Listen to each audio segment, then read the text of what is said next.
Assalamualaikum warahmatullahi wabarakatuh. Sahabat penggerak yang budiman, kurikulum merdeka sudah ditetapkan oleh pemerintah.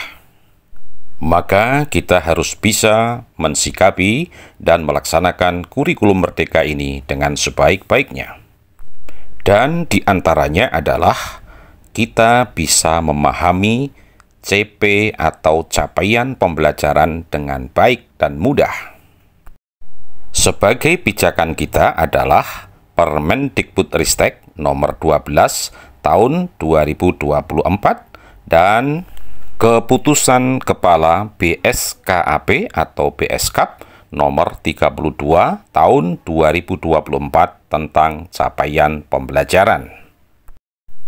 Sahabat penggerak yang budiman, di dalam Permendikbudristek nomor 12 tahun 2024 Pasal 7, struktur kurikulum terdiri dari intrakurikuler, kokurikuler, dan ekstrakurikuler.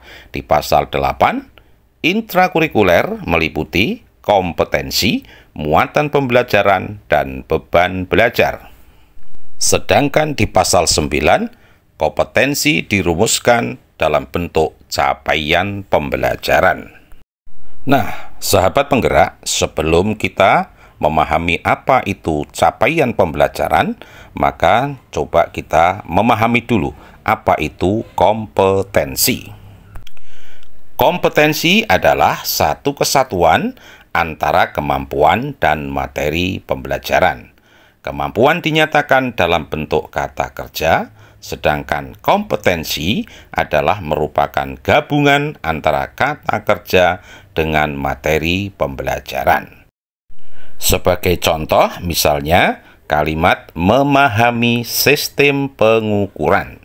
Memahami adalah kata kerja, sistem pengukuran adalah materi pembelajaran. Contoh lain misalkan, memahami jenis dan fungsi bilangan. Memahami adalah kata kerja, jenis dan fungsi bilangan adalah materi pembelajaran. Sahabat penggerak yang budiman, perlu diketahui juga bahwa sejak dulu tahun 2006 sampai 2024 bahwa kurikulum kita adalah kurikulum berbasis kompetensi atau KBK. Di kurikulum 2006 kita kenal dulu standar kompetensi dan kompetensi dasar. Jelas di situ bahwa kurikulum kita tetap berdasarkan kompetensi. Begitu pula di kurikulum 2013, bahwa kurikulum kita tetap berbasis kompetensi. Baiklah sahabat pembelajar, kita fokus di kurikulum merdeka. Bahasan kita kali ini adalah capaian pembelajaran. Memahami dengan mudah dan cepat apa itu capaian pembelajaran dan bagaimana merumuskan tujuan-tujuan pembelajaran dari capaian pembelajaran yang ada, kemudian dilanjutkan dengan menyusun, mengurutkan tujuan-tujuan pembelajaran dalam bentuk alur tujuan pembelajaran. Kalau kita perhatikan bahwa capaian pembelajaran sebenarnya hampir sama dengan SKKD di kurikulum sebelumnya. Hanya di dalam kurikulum merdeka, capaian pembelajaran ini masih berupa paragraf dan belum dipisah-pisah dalam bentuk nomor-nomor secara tersendiri.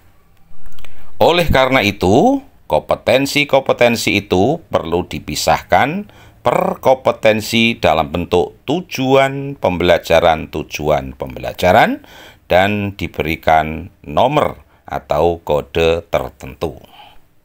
Sebelum kita mengurai capaian pembelajaran menjadi tujuan-tujuan pembelajaran, mari kita mengingat kembali apa itu capaian pembelajaran. Capaian pembelajaran atau CP merupakan kompetensi pembelajaran yang harus dicapai peserta didik di akhir setiap fase. Mulai fase A, B, C di jenjang SDMI, fase D di jenjang SLTP MTS, dan fase EF di jenjang SLTA MA. Sahabat penggerak yang budiman, mari kita langsung menuju TKP, mengurai dari capaian pembelajaran. Kita turunkan nanti dalam bentuk tujuan-tujuan pembelajaran, kita urutkan sehingga menjadi alur tujuan pembelajaran sampai nanti penyusunan modul ajar. Baik, dari tampilan di layar ini adalah kita ambil salah satu contoh capaian pembelajaran mapel matematika dengan elemen bilangan. Capaian pembelajaran masih berupa paragraf atau gelundungan dengan bunyi peserta didik dapat mengeneralisasi sifat-sifat bilangan berpangkat termasuk bilangan pangkat pecahan. Mereka dapat menerapkan barisan dan deret aritmatika dan geometri termasuk masalah yang terkait bunga tunggal dan bunga majemuk.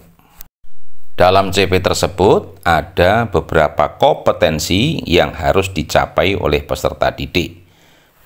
Minimal ada 2 kompetensi. Yang pertama, peserta didik dapat mengeneralisasi sifat-sifat bilangan berpangkat. Kemudian yang kedua, peserta didik dapat menerapkan barisan dan deret aritmatika dan geometri. Dari situ maka sudah tersusun 2 tujuan pembelajaran. Sahabat penggerak yang budiman, kita ambil contoh yang lain. Di sini adalah CP dari mata pelajaran Al-Quran Hadis dengan elemen Al-Quran Hadis. Capaian pembelajarannya, peserta didik dapat memahami ayat Al-Quran dan hadis tentang perintah berlomba-lomba dalam kebaikan, larangan pergaulan bebas, dan zina. Dari CP tersebut ada kata kerja memahami. Kemudian untuk materinya adalah ayat Al-Quran dan hadis tentang perintah berlomba-lomba dalam kebaikan, larangan pergaulan bebas, dan zina. Maka dapat dirumuskan tujuan pembelajarannya adalah 1. Peserta didik memahami ayat Al-Quran dan hadis tentang perintah berlomba-lomba dalam kebaikan. Yang kedua, peserta didik memahami ayat Al-Quran tentang larangan pergaulan bebas. Dan yang ketiga, peserta didik memahami ayat Al-Quran dan hadis tentang zina. Sahabat penggerak yang budiman, itulah cara-cara mudah memahami capaian pembelajaran. Kemudian kita rumuskan dalam bentuk tujuan pembelajaran. Dari situ tinggal nanti kita urutkan, bisa juga kita kasih nomor atau kode, pakai huruf juga boleh. Maka setelah diurutkan itu akan menjadi alur tujuan pembelajaran. Selanjutnya, alur tujuan pembelajaran menjadi pedoman dalam menyusun modul ajar atau RPP dalam kurikulum sebelumnya. Demikian, semoga bermanfaat bersama saya Ki Jodrono Channel. Assalamualaikum warahmatullahi wabarakatuh.